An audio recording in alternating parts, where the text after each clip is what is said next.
একটা সুদখোর সুদের মতো জঘন্য ব্যবসা করে জীবন অতিবাহিত করেছে, সুদের গুনায় লিপ্ত অবস্থায় মরে গেছে।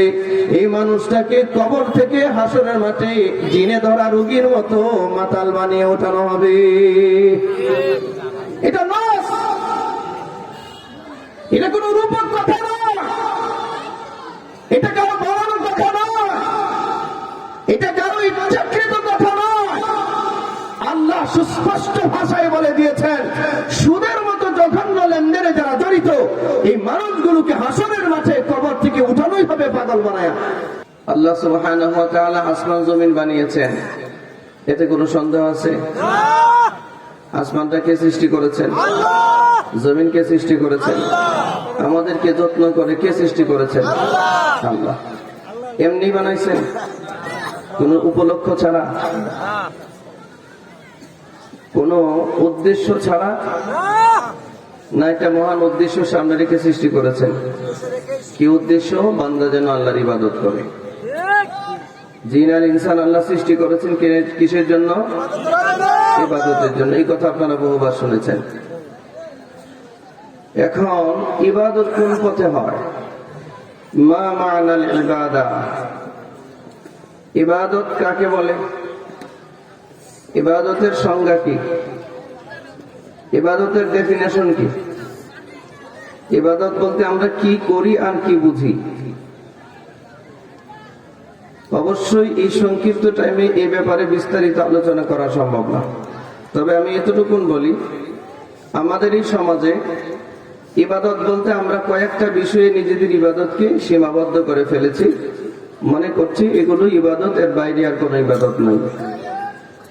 যেমন আমরা মনে করি নামাজ পড়াই শুধু ইবাদত, এটা ভুল। অবশ্যই নামাজ পড়া ইবাদত, তবে কেবলমাত্রই নামাজ ইবাদত না, এর বাইরেও ইবাদত। আমরা মনে করি রোজা রাখাই ইবাদত,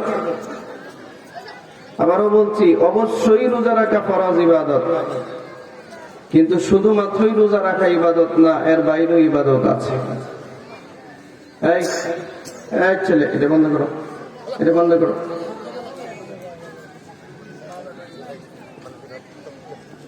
দেখেন একটা ছোট বাচ্চা, এটাও মোবাইল চালাইতে জানে, তাও আবার ফ্ল্যাশ লাইট দিয়ে রাখছে। জাতিটাকে যে শেষ করে দিয়েছে, গোটা জাতিটাকে মূলে ধ্বংস করে দেওয়া হয়েছে, মূলে। সম্মানিত হাজরিন, আমরা মনে করি যাকাত ইবাদত, হ্যাঁ অবশ্যই যাকাত ফরজ ইবাদত, কিন্তু শুধুমাত্র এটাই ইবাদত না, এর বাইরেও ইবাদত আছে।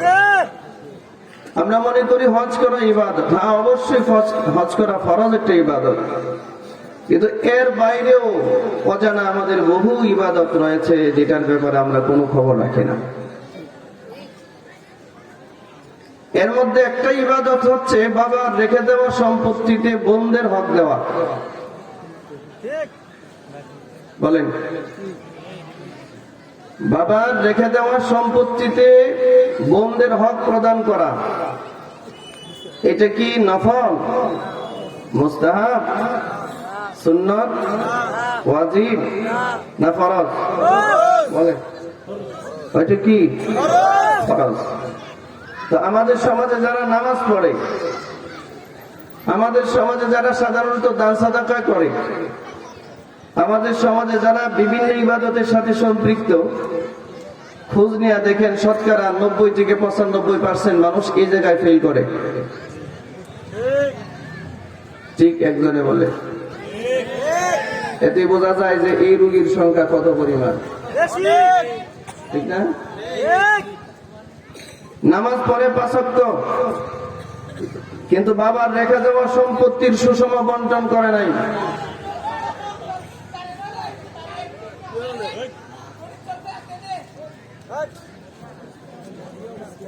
এবার বুঝেন কি পরিমাণ বিয়াদব ছেলে ফেলে দেখেন।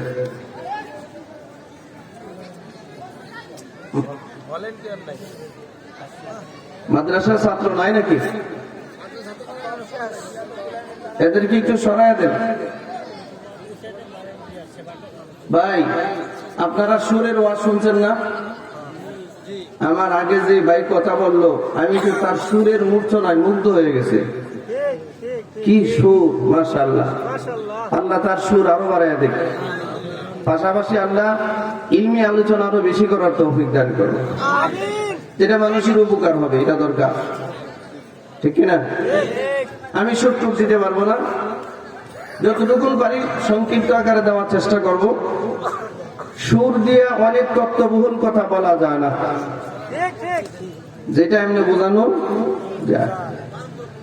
সম্মানিত হাজিরিন,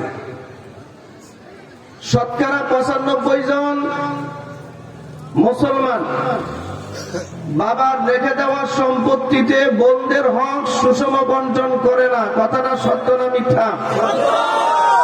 কত পার্সেন্ট সত্য? এটা কি 10% না 50% না 100%?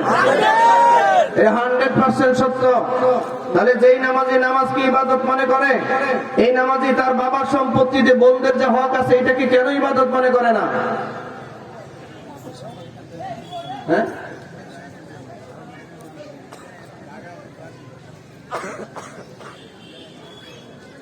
আমাদের সমাজে আপনাদের এই রাজবাড়িতে কি সুদখোর আছে? সুদ খায় এমন মানুষ আছে? যে ব্যক্তি সুদও খায় আবার নামাজও পড়ে, এটা কেমন সিস্টেমটা? কি সে কি বুঝেছে ইবাদতের?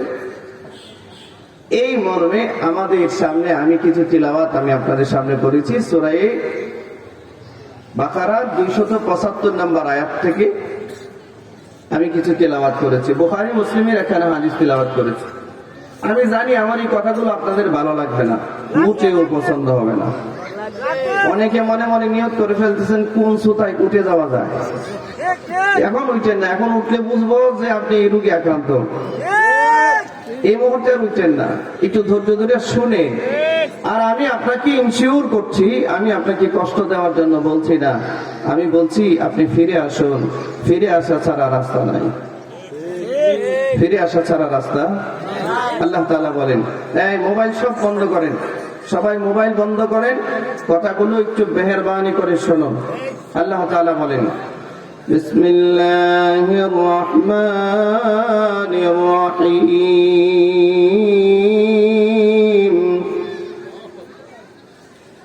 আল্লাযীনা ইয়াকুলুনার রিবা। আল্লাহ তাআলা বলেন, আল্লাযীনা যারা ইয়াকুলুনা খায় আর রিবা। বলেন তো একজনে, রিবা মানে কি? বলেন রিবা মানে কি? আল্লাহ বলেন যারা সুদ খায়। আপনারা বলবেন আমি বানায় বলতেছি না, এদিকে তাকান, সবাই তাকান, এদিকে তাকান, একটু হাত উঠান তো, সবাই একটু হাত উঠান তো, সবাই হাত উঠান। উঠাইছে? সজাগ আছে? আচ্ছা, এবার হাত নামান, এবার এদিকে তাকান। বলবেন যে হুজুর বানায়া বলছেন, সুযোগ নাই। এই যে দেখেন, দেখা যায় এটা সূরা বাকারার 275 নম্বর আয়াত। কোন সূরা? জবান বলে বলতে হবে, জোরে বলেন কোন সূরা? সূরা বাকারা আয়াত নাম্বার 275। এবার আল্লাহ বলছেন, শুনেন, দেখছেন আয়াত, দেখেছেন? আচ্ছা, আমি তো আর বানায়া বলতেছি না। আল্লাহ তাআলা বলেন যারা সুদ খায়। তাহলে সুদ খাওয়ার মানুষ আছে? আছে কিনা? আরে আছে, শুধু না, এমনও পরিবার আছে যে হাজবেন্ডও সুদ খায়, তার ওয়াইফও সুদ খায়, বাচ্চা যে কটা জন্ম দিছে ওইগুলো সহ সুদ খায়, মানে পুরো পরিবার সুদখোর। এবং শুধু সুদখোর না, ব্র্যান্ডিং সুদখোর। 30-40 বছর যাবত সুদের ব্যবসা করে। আমি জানি এই কথাগুলো বললে অনেক মানুষের কষ্ট হয়, অনেক মানুষের কষ্ট হয়। আমি বগুড়াতে গেছি, এক মাহফিলে সুদের আলোচনা করলাম। যার বাড়িতে খাবার সেদিকে আলোচনাটা নিতে পারলো না, তার এক ভাই আমার সামনে এসে টানে টানে করতেছে। দিলাম একদম, সুদের মতো হারামকে বৈধ বলার কোন ক্ষমতা পৃথিবীর কারো আছে? সুদ হারাম না হারাম? সুদ হারাম না হারাম? আমার বাপও যদি সুদখোর হয় ও আমার দুশমন, আমার মা যদি সুদখোর হয় আমার দুশমন, আমার ভাই যদি সুদখোর হয় আমার দুশমন। কিসের মাহফিল কমিটি? তোমারও দেখা সময় আছে আমার? আমার রব যেটা বলেছেন এটাই বাস্তবতা। আল্লাহ কোরআন মাজিদে বলেছেন ফাইন লাম তাফআলু ফাআযানু বিহারবিন মিনাল্লাহি ওয়া রাসূলিহি। যারা সুদ খায়, সুদ ছাড়ে না, সুদের লেনদেন অব্যাহত রাখে, আল্লাহ বলেন তোর অপশন দুইটা, এক হয় সুদ ছাড়া লাগবে, আর না হয় আল্লাহ এবং তার রাসূলের সাথে যুদ্ধের প্রস্তুতি গ্রহণ করতে হবে। জিজ্ঞেস করেন, আলেমরা আছেন, জিজ্ঞেস করুন। আয়াত আমি বানিয়ে বলি না, এই যে দেখুন এখানে আপনারা খুব খেয়াল করুন, দেখুন এই যে এটা 280 আয়াত নাম্বার 280 সূরা বাকারা আয়াত নাম্বার 280। আল্লাহ বলেন ফাইন লাম তাফআলু, যদি সুদ না ছাড়ো, যদি সুদের লভ্যাংশ না ছাড়ো, তো ফাআযানু, প্রস্তুত হও, বিহারবিন মিনাল্লাহ, আল্লাহর সাথে যুদ্ধ করার জন্য, ওয়া রাসূলিহি, অথবা তার নবীর সাথে যুদ্ধের জন্য তুমি প্রস্তুতি গ্রহণ করো। আল্লাহু আকবার। বলুন, যে ব্যক্তি আল্লাহর সাথে যুদ্ধ করে, যে ব্যক্তি নবীর সাথে যুদ্ধ করে, সুদের মাধ্যমে, সুদের লেনদেনের মাধ্যমে যারা আল্লাহ এবং তার রাসূলের সাথে যুদ্ধ করে, তার সাথে কিসের সম্পর্ক আমার? আচ্ছা, যে আল্লাহর দুশমন সে আপনার বন্ধু না? কথাটা বোঝাইতে বললাম না? যে আল্লাহর দুশমন সে কি আপনার বন্ধু? যে নবীর দুশমন সে কি আপনার বন্ধু? এটা সহজ একটা বিষয়। আজকের সমাজ পরিচালনা করছে সুদখোররা। বিভিন্ন মসজিদের সভাপতি এলাকার কুখ্যাত সুদখোর। বিভিন্ন এলাকায় গেলে দেখা যায় মাদ্রাসা সেক্রেটারি এলাকার জঘন্য পর্যায়ের সুদখোর, জমি দখলকারী, মানুষের উপর অত্যাচার করে। কি করতেছেন? হ্যাঁ, খারাপ লাগতেছে? আচ্ছা, আপনি 50 লাখ, 1 লাখ, 2 লাখ, 5 লাখ, 1 কোটি, 2 কোটি টাকা দান করে দিয়েছেন, ভালো কথা, ভালো, আলহামদুলিল্লাহ। দান তো করতেই হবে। এই দানটা অবশ্যই হালাল পয়সা থেকে হতে হবে। কোন পয়সা থেকে? হারাম পয়সার কোন দান আল্লাহর কাছে কবুল হয় না। এই ভাই, এই ক্যামেরাওয়ালারা এটি বন্ধ করবেন, এদিকে তাকান, একদম এদিকে মোতাবজ্জ হইতে হবে। সম্মানিত হাজরিন, আল্লাহ সুবহানাহু ওয়া তাআলা আমাদের জন্য ইবাদত বরাদ্দ করেছেন, জিন্দেগি পুরোটাই ইবাদত। কিছু কাজ আমাদের ইবাদতকে বিনষ্ট করে, এর মধ্যে একটা হচ্ছে সুদ। একটা হচ্ছে কি? সুদখোরের যে গায়ের রক্তের কণাটা, এটা সহ হারাম হয়ে যায়। রক্তের বিন্দুটা সহ হারাম হয়ে যায়। সুদখোর যে সুদের টাকা দিয়ে গায়ের জামা কিনে, এই জামা দিয়ে নামাজ হয় না। সুদখোর যে সুদের টাকা মসজিদ মাদ্রাসায় দান করে, কোন দান আল্লাহর কাছে কবুল হয় না। সুদখোর যেই সুদের টাকা দিয়া হজ করে, আর হজ কবুল হয় না। মোট কথা হচ্ছে সুদখোরের কোন ইবাদত আল্লাহর কাছে কবুল হয় না।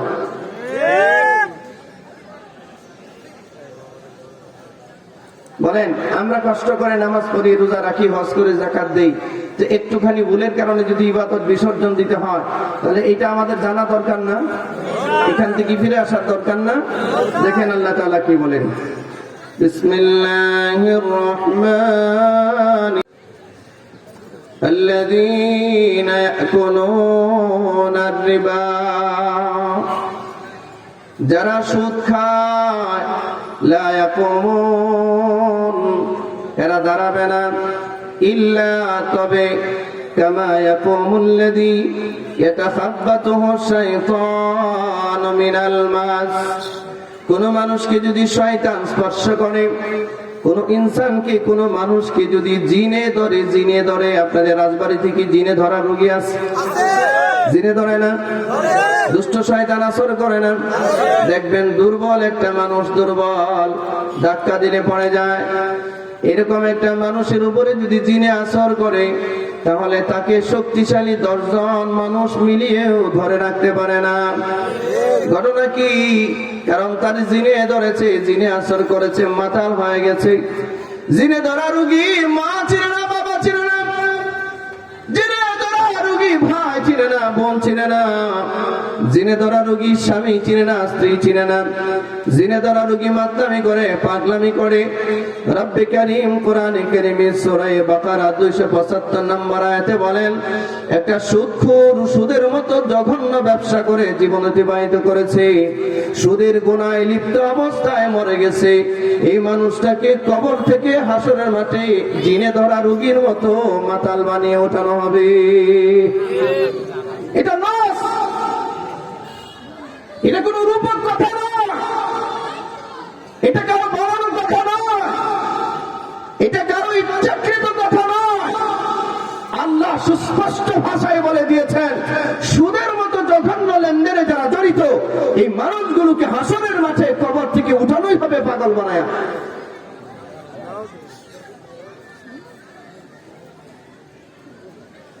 জঘন্য অবস্থায় কবর থেকে উঠানো হবে।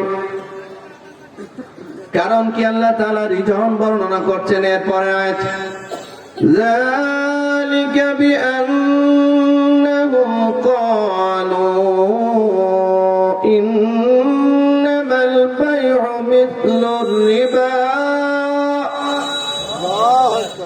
সুদখোরের এই শাস্তি কেন?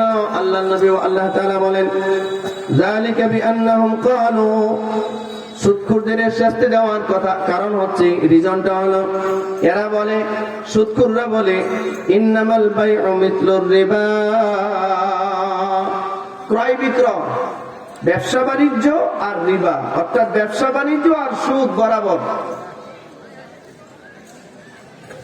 অর্থাৎ তারা বলতে চায়, তোমাদের ব্যবসা বাণিজ্য যেমন হালাল, আমাদের সুদও হালাল। আপনারা কি কথা বুঝেন? কথা বুঝেন? মাদ্রাসা মুফতামিম সাহেব আমারে ফোন দিয়ে বললো, এসএমএস করে বললো, হুজুর এলাকার মানুষ তাফসীর পছন্দ করে। আপনারা কি আসলে তাফসীর পছন্দ করেন? এবং উনি এটাও বলছেন যে কোরআন মাজিদ হাতে নিয়ে কথা বুঝাইলে মানুষকে এটা রিসিভ করে। আপনারা কি আসলে এটা করেন? তাহলে তাফসীর বুঝলে, তাফসীর শুনলে এটা হ্যাঁ না উত্তর দেওয়া লাগে, এটা ক্লাস। তাফসীর আর ওয়াজ একটু ব্যবধান আছে, এটার একটু উত্তর দেওয়া লাগবে। হ্যাঁ না কিছু বললেন, ঠিকঠাক আছে কিনা। আল্লাহ রাব্বুল আলামিন বলেন, সুদখোরের বক্তব্য, সুদখোর বলছে যে তোমাদের ব্যবসা বাণিজ্য আর আমাদের সুদ এটা মিসলুর রিবা, এটা তোমাদের বাই আমাদের রিবা, তোমাদের ব্যবসা বাণিজ্য আমাদের সুদ এটা বরাবর সমান সমান। অর্থাৎ তোমাদের ক্রয় বিক্রয় ব্যবসা বাণিজ্য যেমন হালাল, আমাদের সুদটাও হালাল। সুদ কি হালাল? দেখেন এরপর আয়াতে আল্লাহ কি বলেন, এরপরে আল্লাহ বলেন, وَأَحَلَّ اللَّهُ الْبَيْعَ وَحَرَّمَ الرِّبَا।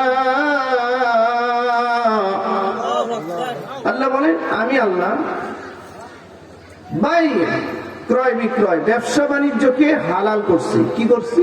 হালাল। وَحَرَّمَ الرِّبَا, সুদকে আমি চিরদিনের জন্য হারাম করেছি। ব্যবসার হালাল করলেন কে? আল্লাহ। এই আল্লাহর নাম আসতে নিলে হবে না, এই হাত উঠে জুড়ে বলেন, ব্যবসা বাণিজ্যের হালাল করছেন কে? দেখা বলেন হচ্ছে সুযোগ, সুদা করে হাত উঠান, ওটা বলেন ব্যবসার হালাল করেছেন কে? সুদকে হারাম করেছেন কে? হাত নামান। যে আল্লাহ ব্যবসার হালাল করলেন, যে আল্লাহ সুদকে হারাম করলেন, এই সুদখোরের কত বড় স্পর্ধা, সুদখোরের কত বড় বেয়াদবি। সুদখোর বলছে, এই মিয়া, তোমাদের ব্যবসা যদি হালাল হয়, আমাদের সুদ হারাম হবে কেন?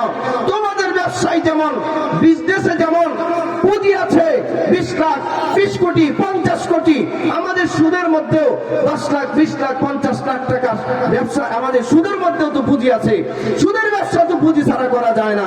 ব্যবসা যেমন পুঁজি ছাড়া করা যায় না, সুদও তো ব্যবসা ছাড়া করা যায় না। তোমাদেরটা তো পুঁজি আছে, আমাদেরটা তো পুঁজি আছে, তোমাদেরটা হালাল হলে আমাদের যুক্তি ঠিক আছে কিনা? সুদখোরের যুক্তি মজবুত না? কিন্তু শয়তানের যুক্তি যেমন কুযুক্তি, এই সুদখোরের যুক্তি এরকম কুযুক্তি। আচ্ছা, আল্লাহ যেটাকে হালাল বলে সাব্যস্ত করেছে, এখানে যুক্তি খাটাবার কোন অধিকার কোন মাখলুকের আছে? আল্লাহ তাআলা যেটাকে হারাম বলে সাব্যস্ত করেছেন, এটাকে হালাল বলবার কোন ক্ষমতা পৃথিবীর কোন ব্যক্তির আছে? এই কনসেপ্টটা ক্লিয়ার?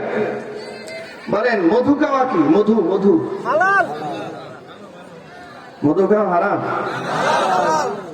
মধু খাওয়া হারাম? মধুর কথা আলোচনা কোরআন মাজিদে আল্লাহ করছেন।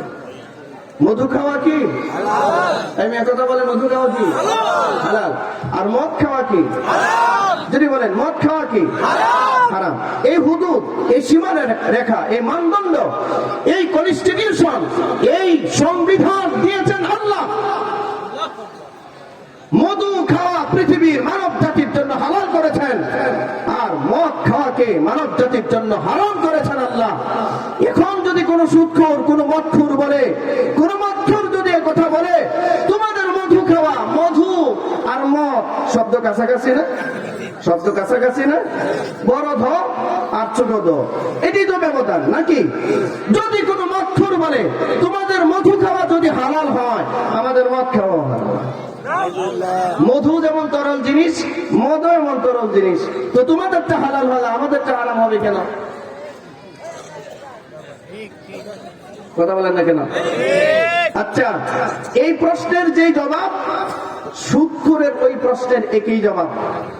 যেমন যদি কোন সুদখোর বলে তোমাদের ব্যবসায় পুঁজি আছে যেমন 50 লাখ টাকা, আমাদের সুদের মধ্যেও পুঁজি আছে 50 লাখ টাকা, তোমাদেরটা হালাল হলে আমাদেরটা হারাম হবে কেন?